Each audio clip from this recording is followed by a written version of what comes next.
तो वेलकम बच्चों, आज का वीडियो अगर आपने मिस कर दिया तो समझ लो आपने वेव ऑप्टिक्स चैप्टर का वो पार्ट मिस कर दिया है जो बोर्ड सबसे ज्यादा इंपॉर्टेंट मानता है और बोर्ड इसी से क्वेश्चन बनाता है। बिकॉज इसी से डेरिवेशन आने के चांसेस सबसे ज्यादा है, इसी से ही आपके न्यूमेरिकल आने के चांसेस सबसे ज्यादा है और इसी से ही असर्शन रीजन बनने के चांसेस सबसे ज्यादा है। एमसीक्यूज भी बन सकते हैं। तो आज हम बात करेंगे वेव ऑप्टिक्स के topic Young's double slit experiment. आज के वीडियो में हम कवर करने वाले हैं Young's double slit experiment, interference pattern, fringe width formula, dependency of fringe width. सबसे पहले मैं बता दूं इस एक्सपेरिमेंट के बारे में। 1801 के अंदर यंग ने एक एक्सपेरिमेंट किया था और उस एक्सपेरिमेंट ने न्यूटन की जो पार्टिकल थ्योरी ऑफ लाइट थी उसको डिनाई कर दिया।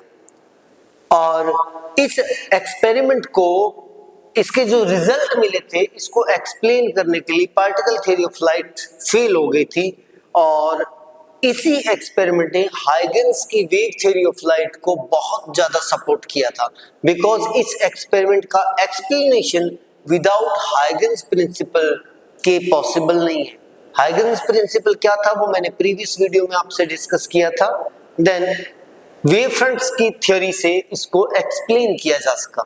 देन आज के ये टॉपिक है। सबसे पहले देखते हैं यंग्स डबल स्लिट एक्सपेरिमेंट का सेटअप के अंदर Young's double slit experiment was perform Thomas Young या लाइट सोर्स, एक लाइट सोर्स यूज किया जो था मोनोक्रोमेटिक यानी सिंगल कलर का, एंड लाइट सोर्स यूज किया था। उसके बाद में एक सिंगल स्लिट को यूज किया था। यहाँ पे लाइट सोर्स पुट किया, यहाँ पे एक सिंगल स्लिट पुट की एंड इसके बाद में आगे एक डबल स्लिट पुट की, यानी एक ऐसी गोल क्रिएट की जिसके अंदर 2 स्लिट्स थी, 2 होल्स थे। और उसके बाद में रिजल्ट क्या मिला, थोड़ी दूर के बाद में उसको प्लेस किया गया था स्क्रीन पर रिजल्ट मिला इंटरफेरेंस पैटर्न। इंटरफेरेंस पैटर्न मतलब alternating bright and dark fringes मिली थी, मतलब bright dark bright dark bright dark, ये फ्रिंजेस मिली थी। अब देखते हैं इसका पैटर्न कैसा था और क्या एक्सपेरिमेंट हुआ था एंड हाइगन्स प्रिंसिपल से इसको कैसे एक्सप्लेन किया जा सका। सबसे पहले इसकी एक इमेज देखते हैं, आपको पैटर्न समझ में आएगा। ये था, ये एक लाइट सोर्स था, यहां से लाइट सोर्स से आगे डबल स्लिट थी, डबल स्लिट से ऐसे, जैसे कि हाइगन्स प्रिंसिपल क्या बोलता है कि किसी वेव फ्रंट का जो एवरी पॉइंट है एक्ट करता है new light source. It means यहाँ पर जो पॉइंट आएगा न्यू लाइट सोर्स की तरह बिहेव करेगा और ये अपने वेवलेट्स वेव फ्रंट्स क्रिएट करेगा।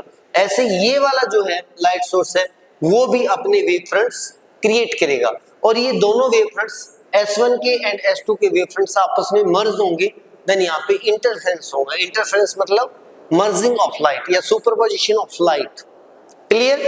अब इनके पैटर्न से रिजल्ट मिला कि जहां जहां पर अपने रिजल्ट के अंदर डिस्ट्रक्टिव इंटरफेरेंस हो रहा था वहां पर अपने को डार्क फ्रिंज मिली थी। बिकॉज डिस्ट्रक्टिव इंटरफेरेंस के लिए इंटेंसिटी 0 आती है सुपरपोजिशन के बाद में, और जहां जहां पर कंस्ट्रक्टिव इंटरफेरेंस हो रहा था वहां पर अपने को मिली थी ब्राइट फ्रिंजेस। रिजल्ट मिला ऐसे bright dark bright dark bright dark. इस पैटर्न में ये पैटर्न हमें मिला था। अब अपने जानते हैं इसके रिलेटेड डेरिवेशन क्या बनते हैं और कैसे बनते हैं। क्लियर। नेक्स्ट जो अपने देखते हैं, ये एक्सपेरिमेंट मैंने आपको बता दिया। इसके बाद में fringe width formula, it means जो फ्रिंजेस बन रही हैं उनकी विड्थ क्या होगी। फिर अपने देखेंगे उनकी इंटेंसिटी ब्राइट एंड डार्क के हिसाब से, और अपने देखेंगे अल्टरनेटिव कैसे बनती है और फ्रिंज विड्थ की फॉर्मूला देखेंगे सबसे पहले। देन सपोज करते हैं कि मैं इसको दूसरी स्क्रीन पे ले जाता हूं, थोड़ा आपको इजीली क्लियर हो जाएगा। अब सपोज करते हैं अपने पास लाइट सोर्स है S1, यहां पर प्लेस कर देता हूं मैं S1, ये लाइट सोर्स है। सेकंड स्लिट ये है S2। क्लियर। इन दोनों के बीच में डिस्टेंस है D। Okay sir. एंड ये इनकी मिड लाइन एंड ये स्क्रीन है। जो स्क्रीन है वो लाइट सोर्स से अप्रोक्स कैपिटल D डिस्टेंस पर प्लेस की गई। क्लियर। सपोज करते हैं इस पॉइंट P पर कोई भी अपने पास फ्रिंज बन रही है। अब अपने अभी नहीं पता डार्क बन रही है ब्राइट बन रही है। अभी आपको ये पता है कि यहां से जो वेव्स जाएंगी वो यहां पर जाकर पी पॉइंट पर मर्ज होंगी, सुपरपोजिशन को फॉलो करेंगे इस पॉइंट पर जाकर। क्लियर? ये थोड़ी लाइन स्ट्रेट नहीं बनी पर स्ट्रेट जाएंगे। देन अब और इसकी जो पोजीशन है, इस फ्रिंज की जो पोजीशन है, चाहे वो ब्राइट है चाहे डार्क है, इसकी पोजीशन सेंट्रल लाइन से x डिस्टेंस है। यहीं से मैं बता दूं कि इस डिस्टेंस को मैं लिख सकता हूं बेटा d/2, बिकॉज डिफरेंस या डिस्टेंस बिटवीन टू स्लाइड्स जो है, टू स्लिट्स जो है वो कैपिटल D है, देन इसको लिख सकता हूं d/2। ऐसे ही इसको भी लिख सकता हूं d/2। देन इसके पैरेलल में ये वाली जो डिस्टेंस आएगी ये आ जाएगी d/2, एंड ये वाली यहां से लेकर यहां तक, एंड ये वाली जो डिस्टेंस आएगी वो भी आ जाएगी d/2। Is that clear? अब अपने देखते हैं भी, जैसे मैंने प्रीवियस वीडियो के अंदर बताया था कि अगर पाथ डिफरेंस जो है वो n लैम्डा है, पाथ डिफरेंस को प्रीवियस वीडियो में अपने डेल्टा से डिनोट किया था, जो आएगा n लैम्डा। अगर n लैम्डा है, उस कंडीशन में जो फ्रिंज बनेगी वो मैक्सिमम इंटेंसिटी की मिलेगी, जो होगी ब्राइट फ्रिंज। क्या होगी? Bright fringe. इसके साथ ही अगर पाथ डिफरेंस है बेटा 2n + 1 λ/2, इस कंडीशन में फ्रिंज जो बनेगी वो बनेगी डार्क फ्रिंज। क्या बनेगी? डार्क। अब अपने देखते हैं ब्राइट या डार्क। इसके साथ ही एक कंडीशन और बताई थी मैंने प्रीवियस वीडियो में, फेज डिफरेंस की फॉर्म में। क्लियर? अब अपने को अगर ये ब्राइट फ्रिंज की फॉर्मेशन हो रही है या चाहे डार्क फ्रिंज की फॉर्मेशन हो रही है, अपने को डेल्टा फाइंड करना पड़ेगा। What is delta? Delta is path difference. अब पाथ डिफरेंस, ये वेव यहां से जा रही है, ये वेव यहां से जा रही है, देन ये वाले इसको मैं ऐसे परपेंडिकुलर मान लेता हूं, ये लाइन है। देन ये वाली जो इसको पॉइंट S2 अपने कंसीडर करते हैं, एंड ये पॉइंट अपने पास N है। क्लियर? इन दोनों वेव्स के पाथ में डिफरेंस कितना होगा? अप्रोक्स जो है वो S2N, यानी ये वाला जो है पार्ट वो पाथ डिफरेंस है। देन अपने को S2N फाइंड करना है। क्लियर? इसके लिए हल्की फुल्की ज्योमेट्री यूज करेंगे एंड पाइथागोरस थ्योरम यूज करेंगे। पाइथागोरस थ्योरम कैसे यूज करेंगे? एक और लाइन यूज करता हूं, थोड़ा आपको क्लियर हो जाएगा। क्लियर? अब मैं यहां से एक हॉरिजॉन्टल लाइन ड्रॉ करता हूं जो इस पॉइंट पर मर्ज करती है पॉइंट M पर। यहां से भी एक हॉरिजॉन्टल लाइन ड्रॉ करता हूं जो मर्ज करती है पॉइंट, इसको M माना है, इसको N माना है, इसको मैं मान लेता हूं R। क्लियर? अब अपने को चाहिए path difference, it means S2N चाहिए, S2N। अब S2N को कैसे फाइंड कर सकता हूं मैं? S2N को फाइंड कर सकता हूं sir S2P minus S1P। It means S2P, ये वाली पूरी लाइन में से अगर ये S1P फाइंड सबट्रैक्ट कर दूंगा, माइनस कर दूंगा, देन अपने पास डेल्टा की वैल्यू आ जाएगी। क्लियर? अब नेक्स्ट स्लाइड के अंदर देखते हैं। अब इसके लिए क्या यूज करेंगे? पाइथागोरस। अब मैं पहले फाइंड कर लेता हूं S1P, क्लियर? फिर फाइंड कर लेता हूं S2P, क्लियर? देन S2P में से S1P अपने सबट्रैक्ट कर दें। देन इस ट्रायंगल में S1P क्या होगा बेटा? S1P होगा, ये राइट एंगल ट्रायंगल है, देन S1P का स्क्वायर यानी हाइपोटेन्यूज का स्क्वायर जो होगा परपेंडिकुलर का स्क्वायर प्लस बेस का स्क्वायर। बेस ये D है, देन ये भी D आएगा, बेस का तो कोई लफड़ा नहीं है। परपेंडिकुलर इतना है, देन ये पूरे डिस्टेंस जो है वो x है, इसमें से ये सबट्रैक्ट कर देता हूं, देन ये वाली जो डिस्टेंस अपने पास आएगी वो आ जाएगी x माइनस d/2, ये वाली डिस्टेंस, यानी this is perpendicular of triangle S1PM। Clear? And second triangle अपने बन रहा है S2PR। S2PR, इसमें हाइपोटेन्यूज फाइंड करेंगे, S2P का स्क्वायर जो होगा, हाइपोटेन्यूज का स्क्वायर वो होगा परपेंडिकुलर का स्क्वायर एंड बेस का स्क्वायर। बेस सेम है, d स्क्वायर आएगा, लेकिन परपेंडिकुलर जो आएगा वो अपने पास आएगा x प्लस d/2, बिकॉज ये यहां तक x था, d/2 मैंने ऐड कर दिया। क्लियर? देन अपने पहले फाइंड कर लेते हैं S2P का स्क्वायर। देन h2p का स्क्वायर जो आएगा अपने पास वो आएगा d square plus x plus d by 2 का स्क्वायर। एंड इसको आप जब बोर्ड में लिखोगे देन आपको ट्राइंगल मेंशन करना पड़ेगा। कौन सा था? h2pn r, देन मैं ये लिख देता हूं in triangle h2pr। Clear. Second अपने पास आएगा s1p का स्क्वायर जो आएगा d square plus x minus d by 2 square. Then equation 1 में से 2 सब्ट्रैक्ट करता हूं, देन मेरे पास आएगा h2p square minus s1p square equal to d square plus x plus d by 2 का स्क्वायर माइनस ये d स्क्वायर एंड इसको ब्रैकेट में डाल देता हूं क्योंकि प्लस माइनस की मिस्टेक होने के चांसेस होते हैं, x माइनस d बाई 2 का स्क्वायर। क्लियर। देन अगर इसका होल स्क्वायर मैं ओपन कर देता हूं सभी का, देन आएगा d स्क्वायर प्लस का x स्क्वायर प्लस का d square by 4 and plus का 2abc क्या आएगा बेटा? xd by 2, this is this and minus bracket में आएगा d square plus x square plus d square by 4 minus 2xd by 2। यहां तक कोई दिक्कत नहीं है। अब जैसे ये माइनस अंदर जाएगा देन माइनस माइनस हो जाएगा माइनस एंड ये प्लस हो जाएगा। Then d square plus d square minus cancel out, x square plus x square minus cancel out, d square by 4 plus d square by 4 minus cancel out and 2 से 2 cancel. Then अपने पास बच गया xd and यहां पे भी बच गया plus का xd यानी 2xd बच गया। किसके इक्वल? इसके इक्वल। अब नेक्स्ट स्लाइड के ऊपर देखते हैं। अपने पास आया h2p square minus h1p square equal to 2xd, लेकिन मुझे स्क्वायर नहीं चाहिए, मुझे चाहिए h2p माइनस h1p। देन क्या करूंगा? इसमें आइडेंटिटी लगाऊंगा h1p plus h2p bracket h2p minus h1p। ये मैंने मिस्टेक कर दी यहां पर, ये आएगा h1p। क्या आइडेंटिटी लगाई sir? a plus b a minus b equal to अपने पास आ गया 2xd। क्लियर। यहां तक कोई दिक्कत नहीं है।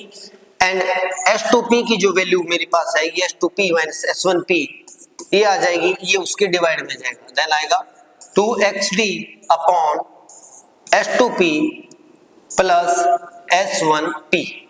क्लियर। अब यहां पर हम एक कंडीशन यूज करेंगे उसी डायग्राम से।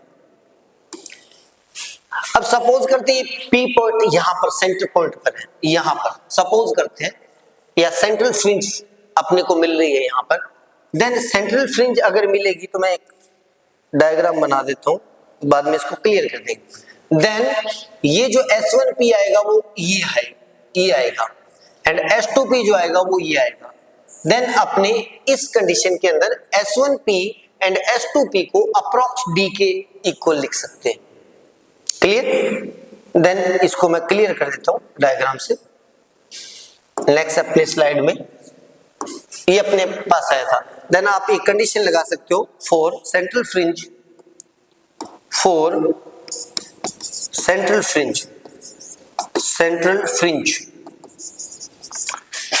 S1P equal to S2P equal to D, यहां पे लगा सकता हूं अप्रॉक्स।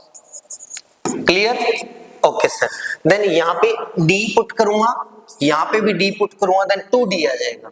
देन ये जो अपने पास रिलेशन है वो आ जाएगा 2xd अपॉन 2 कैपिटल D, 2 से 2 कैंसिल, देन आएगा xd upon D। What is this? This is h2p minus h1p, it means path difference. ये डेल्टा की वैल्यू आ गई। क्लियर। देन अपने पास डेल्टा की वैल्यू आ गई, delta equal to xd upon d। अब अपने इंटरफेरेंस को स्टडी करते हैं डेल्टा के फ्रेम ऑफ रेफरेंस से। Then for bright fringes, bright fringes, interference कौन सा होगा? इंटरफेरेंस कौन सा होगा बेटा? कंस्ट्रक्टिव हो जाएगा, कंस्ट्रक्टिव। एंड कंस्ट्रक्टिव की कंडीशन क्या बोलती है? For constructive interference delta should B n lambda, it means xd equal to upon d equal to n lambda, where n is an integer. Clear? Then मैं fringe की position find करता हूं। Position मतलब x क्या था? Position from central fringe या central line. Then fringe की position find करता हूं, देन इसमें अपने x की वैल्यू फाइंड कर लेंगे। देन x की वैल्यू क्या आएगी बेटा? d ऊपर जाएगा n lambda capital D upon small d। Clear? Is that clear? ठीक है। देन मैं फाइंड कर सकता हूं position of first fringe, for first fringe के लिए n इक्वल टू 1 लग जाएगा। देन इस कंडीशन में x की वैल्यू अपने पास आ जाएगी, 1 पुट करूंगा, then lambda d upon d। It means first bright fringe कहां पे बनेगी? फर्स्ट ब्राइट फ्रिंज बनेगी सेंट्रल लाइन से xd अपॉन d डिस्टेंस पर। क्लियर? सेकंड कहां पर बनेगी? देन सेकंड के लिए यहां पे लिख देता हूं, for second fringe x n equal to 2 put करूंगा, देन ये फॉर्मूले के अंदर पुट करते ये बन जाएगा 2 lambda d upon d। Then x बन जाएगी 2 lambda d upon d। Then मैं इसको x1 फाइंड लिख लेता हूं, उसको x2, ताकि आपको कंफ्यूजन ना हो। देन आपको ये पता लग गया कि फर्स्ट ब्राइट फ्रिंज जो बनेगी उसकी पोजीशन सेंट्रल एक्सिस से है क्या? ये है sir lambda d upon d। And second जहां पर बनेगी उसकी पोजीशन सेंट्रल लाइन से क्या है? 2 lambda d upon capital D है ना, d। क्लियर? गड़बड़ तो नहीं कर रहे ना? ओके।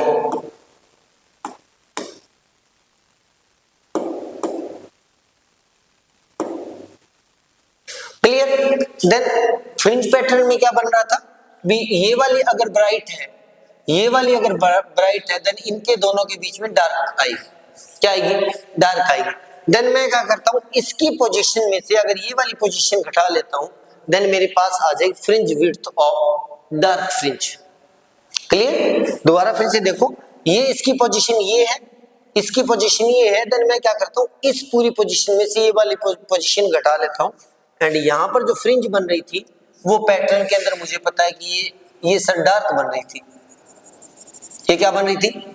डार्क। देन मैं क्या करूंगा, इस ब्राइट की पोजीशन में से ये वाली ब्राइट की पोजीशन माइनस कर देता हूं, देन आ जाएगी fringe width of dark fringe.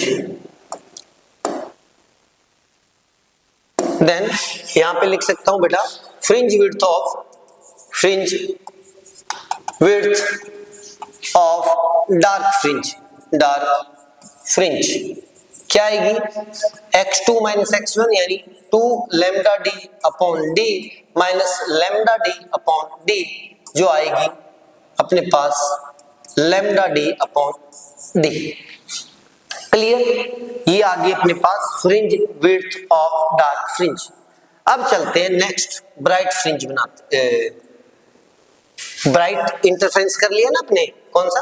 Constructive कर लिया। अब करते हैं for destructive interference, then for dark fringe. अब नोट करने वाली बात है, वहां पे डार्क फ्रिंज की पोजीशन फाइंड नहीं की अभी तक हमने फाइंड किया है डार्क फ्रिंज की विड्थ। देन आएगी फॉर डार्क फ्रिंज इंटरफेरेंस, जो होगा interference should be destructive. Then उस कंडीशन में जो अपने पास पाथ डिफरेंस आया था, क्या आया था सर? पाथ डिफरेंस ये आया था xd upon d X D upon D, एक कंडीशन लिख देता हूं पहले, delta should be 2n+1 lambda by 2, then ये अपने पास आएगा X D upon D should be 2n+1 lambda by 2। Clear. अब फर्स्ट डार्क फ्रिंज कहां पे बनेगी, n अगर 0 पुट कर देता हूं, clear, then for first dark fringe क्या आएगा, n इक्वल टू 0, देन उस कंडीशन में अपने पास बनेगा एक्स डी अपॉन डी, ये 0 हो गया, देन 1 को इसके साथ मल्टीप्लाई करोगे, then lambda by 2, then position of first dark fringe x1 की वैल्यू फाइंड कर लेता हूं, देन d मल्टीप्लाई में d डिवाइड में, देन x1 की जो वैल्यू आएगी वो अपने पास आएगी lambda d by 2d। Clear, lambda d by 2d, is it clear. And फिर देखेंगे for second dark fringe n equal to 1 put करेंगे, देन इस कंडीशन में ये बन जाएगा 2d आएगा, 2d, एंड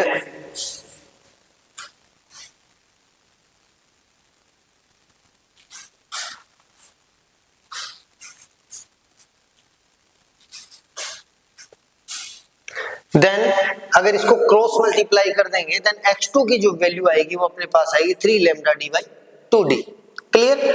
अब मान लेता हूं कि ये वाली मेरी फर्स्ट डार्क फ्रिंज है, इसके बाद में ये सेकंड डार्क फ्रिंज है, सेकंड डार्क फ्रिंज की पोजीशन आई है 3 lambda D by 2d, and first dark fringe की जो पोजीशन आई है वो ये lambda D by 2d।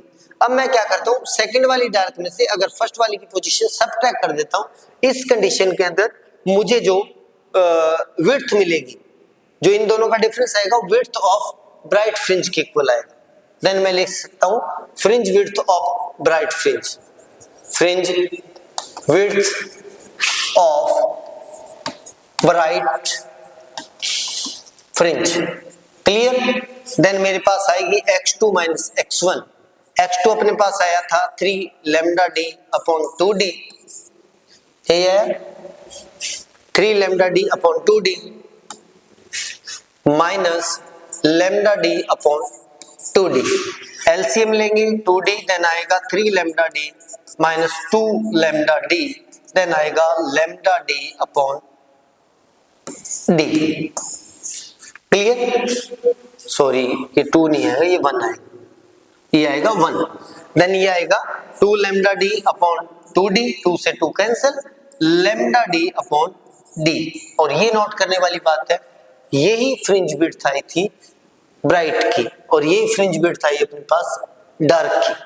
Clear, it means interference pattern के अंदर जिस विड्थ की डार्क फ्रिंज बनेगी, अल्टरनेट में उसके बाद में उतने ही फ्रिंज की ब्राइट बनेगी, फिर उतनी ही विड्थ की डार्क बनेगी, फिर उतनी विड्थ की ब्राइट बनेगी, फिर उतनी ही फ्रिंज की डार्क बनेगी, और फिर उतनी ही विड्थ की क्या बन जाएगी, ब्राइट बन जाएगी। अब हाइगन्स प्रिंसिपल से इसको कैसे एक्सप्लेन किया जा सकता है वो मैंने आपको बता दिया, एक बार फिर से बता देता हूं। इसको अगर एक्सप्लेनेशन करना हो देन कैसे कर सकते हैं, by the Huygens principle, source S1 and S2, slit S1 and S2, S1 and S2 are part of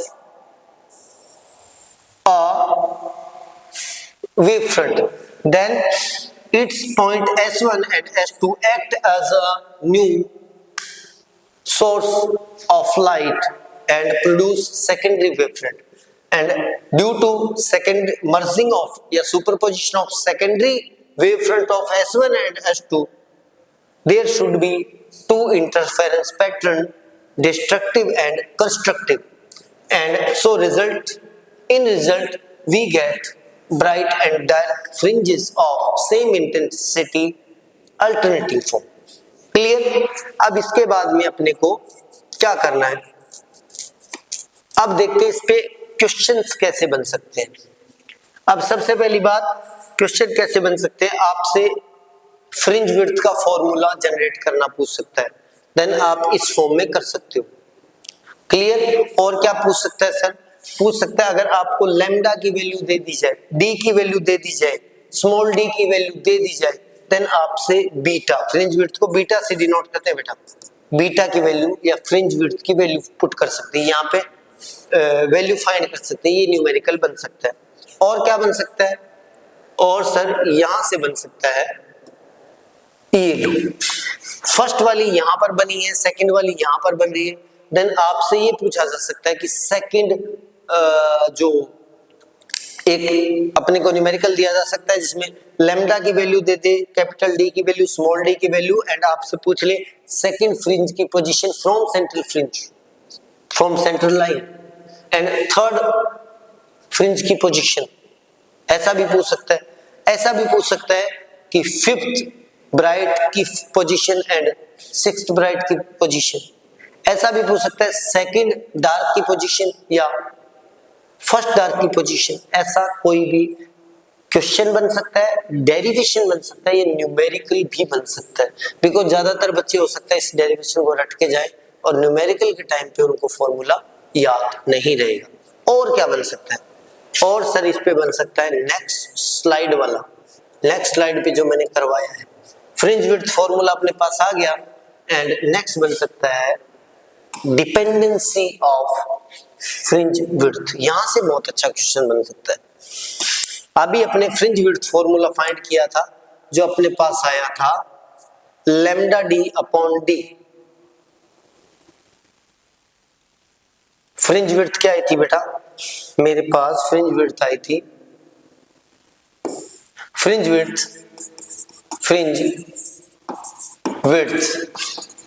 equal to lambda D by D. अब यहां से क्या क्वेश्चन बन सकता है, ये बन सकता है कि अगर स्क्रीन की पोजीशन को डबल कर दिया जाए देन फ्रिंज विड्थ पर क्या इफेक्ट पड़ेगा, देन यहाँ पे लैम्डा जो कैपिटल डी है वहां पे 2d हो जाएगी, इट मींस ये फ्रिंज विड्थ जो होगी वो 2 टाइम्स हो जाएगी ब्रॉड।